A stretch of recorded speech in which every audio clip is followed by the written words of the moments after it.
Hello అందరికీ. అందరూ ఎలా ఉన్నారండి? మా బావకి నన్ను ఈ క్రేవింగ్స్ ఇంకెవరికి ఉండవన్నమాట. మా బావకి సడన్గా పకోడీ తినాలనిపించిందంట. ఇంకా పతిగారు ఆర్డర్ చేసాక ప్రాసెస్ మొదలు పెట్టక తప్పదు కదా. సో అందుకే నేను ఎలా చేస్తానో చాలా సింపుల్గా చెప్తాను, వినండి ఒకసారి. నేను 1/2 kg ఆనియన్స్ తీసుకున్నాను. అవి పొడవుగా కట్ చేసుకొని అందులో పచ్చిమిర్చి, కొంచెం కరివేపాకు, సాల్ట్ వేసుకొని మంచిగా పిసుకోవాలన్నమాట. అందులోంచి వాటర్ అంతా బయటకు వచ్చిన తర్వాత కొద్దిగా శనగపిండి వేసుకొని, మీకు గట్టిగా కావాలనుకుంటే కొంచెము వరిపిండి కూడా వేసుకోండి. నాకు నార్మల్గానే కావాలి కాబట్టి నార్మల్గానే కలుపుకున్నాను. అందులో కొంచెం వాటర్ వేసుకొని కొంచెం లూజ్గా కలుపుకోవాలి. తర్వాత ఇంకంతా తెలిసిందే. నెక్స్ట్ బాండి పెట్టుకొని ఆయిల్ వేసుకొని ఆయిల్ బాగా హీట్ అవ్వాలి.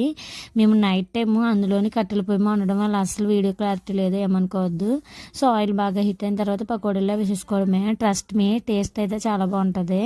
నేను ఇందులో ఎటువంటి సోడా పొడి కానీ ఏమీ వాడను. కావాలంటే మీరు వాము వేసుకోవచ్చు. నేను పిల్లలు కూడా తింటారని పచ్చిమిర్చి అవి స్కిప్ చేశాను.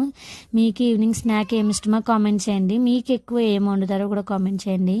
నేనైతే ఇలా సింపుల్గా వండేస్తాను. ఏదో ఒకటి నాకు వండాలనిపిస్తే వండుతాను, లేకపోతే లేదు. లాస్ట్లో దీనికి అంతకీ కారణమైన మా బావ రివ్యూ ఇచ్చాడు చూడండి, టేస్ట్ ఎలా ఉందనేది. మొత్తం నాకు ఇదంతా చేయడానికి ఒక 1 hour అయితే పట్టింది. బట్ టేస్ట్ మాత్రం చాలా బాగుంది. మీరు కూడా ట్రై చేయాలనుకుంటే ట్రై చేయొచ్చు. మన ఛానల్ కానీ వీడియోస్ నచ్చి